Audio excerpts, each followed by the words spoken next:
Il a baissé son pantalon et m'a dit « Il m'a aussi filmé pendant le viol. C'est comme ça qu'on réussit à la radio. Il fait ça avec des personnes faibles. Je n'avais pas la force ni de crier, ni de faire un scandale pour que les choses s'arrêtent. » Le 8 décembre, Libération a publié des témoignages exclusifs au sujet de Sébastien Coé. Plusieurs femmes l'accusent de viol. Elles racontent aussi sa mécanique d'emprise et décrivent un comportement parfois obscène.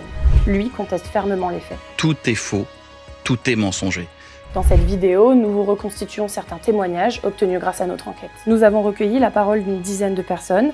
Toutes ont côtoyé Sébastien Coé dans la sphère professionnelle ou intime. Elles décrivent des méthodes qui peuvent s'apparenter à de la manipulation et de la prédation. Vous avez sans doute déjà vu ou entendu Coé sur votre téléviseur ou à la radio. Il présente de nombreuses émissions depuis plus de 20 ans. Par exemple, entre 2003 et 2008, il animait la méthode Coé sur TF1. Il y a une version, un truc de magie où tu sors déshabillé si on fait ça, si on tape 2 fois. Une émission aux 4 millions de téléspectateurs au pic de son succès. Le statut important de Coé dans le paysage audiovisuel français est un point de départ central pour comprendre ses agissements. C'est ce que nous a raconté Sarah. Sarah rencontre Coé pour la première fois en 2011 alors qu'elle est invitée à assister à son émission. Une chance pour cette chanteuse de 38 ans qui espère être conseillée par l'animateur star. Dans les couloirs, il s'est avancé vers moi pour me toucher les seins et m'embrasser sur la bouche. Je ne m'y attendais pas, car je ne le voyais pas comme ça. Après cette agression et avoir clairement repoussé ses demandes, Sarah propose un nouveau rendez-vous professionnel à Coé pour lui faire écouter son travail. Je pensais qu'on allait uniquement parler du métier, mais pas du tout. J'ai été naïve. Quand il est arrivé, il a fait complètement abstraction de mes intentions initiales, comme si dans sa tête, il était venu juste pour ça. Comme si j'étais un être sans aucune importance. Sarah nous décrit la scène d'un viol lors de cette seconde rencontre. Je ne voulais pas, je n'étais pas d'accord. Je n'avais pas la force ni de crier, ni de faire un scandale pour que les choses s'arrêtent. Sarah a porté plainte pour agression sexuelle et pour viol. Comme Julie, qui ne la connaît pas, mais dont le témoignage présente des similitudes. Elle voulait également rencontrer Coé pour établir une relation professionnelle. Il a baissé son pantalon et m'a dit « C'est comme ça qu'on réussit à la radio, il faut que tu le fasses. » J'étais jeune et sur le moment, je me suis exécutée. Des années plus tard, il m'a proposé de se voir pour discuter en découvrant sur mes réseaux que j'étais de passage à Paris. Puis il m'a proposé de me conduire à mon hôtel, sous prétexte que le quartier était mal fréquenté.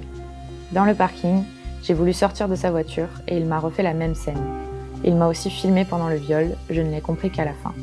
Les récits de Julie et Sarah semblent montrer une mécanique de manipulation exercée par Coé grâce à son influence médiatique. Elles ne sont pas les seules à décrire cette manière de faire. D'anciennes collaboratrices qui ne l'accusent pas de viol parlent aussi d'un effet d'emprise. Caroline, une de ses anciennes relations, dit obtenir la promesse d'un contrat par l'animateur en 2018, après plusieurs années de relations consenties. Mais un soir où Caroline dit se rendre chez Coé après cette promesse de contrat, elle rencontre Debbie, une autre femme avec qui il entretient une relation. Il leur aurait demandé de faire un plan à 3. À l'époque, j'attends une proposition de poste et je suis dans la merde. Je n'avais pas envie de faire ça, mais je me dis, je dois signer le contrat. Si je ne le fais pas, il va revenir sur sa décision. Il nous met devant le fait accompli, donc on n'a plus le choix, on n'ose plus dire non. Debbie décrit le même mécanisme.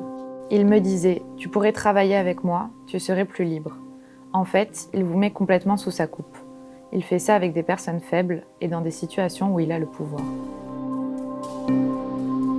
Debbie, Caroline, Julie ou Sarah nous décrivent toutes un Coé au sentiment de toute puissance, dont le comportement obscène selon leur récit semble dicter son rapport aux femmes. Ce que peuvent illustrer certains extraits de ces émissions et d'autres témoignages de proches collaborateurs. Moi, je t'ai pris comme un truc cochon, moi, tout de suite. Alors, tu me connais, hein.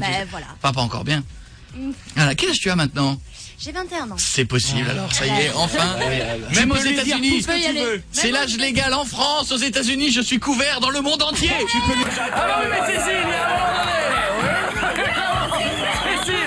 a un moment donné. Cécile, Ces extraits ont beaucoup tourné sur les réseaux sociaux.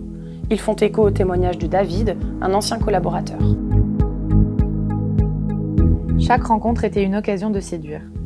Quand on avait un rendez-vous pro, il me demandait le nom de la fille et se précipitait sur Facebook pour savoir si elle était bonne. Même traitement pour les artistes. Si une fille était hyper sexy, il voulait qu'on l'invite alors qu'il n'y avait aucune actualité particulière. Malgré les différents témoignages et certaines images, Sébastien Coé conteste tous les actes répréhensibles qui lui sont reprochés. Je suis accusé de choses que je n'ai pas fait. Viol, ce n'est pas rien.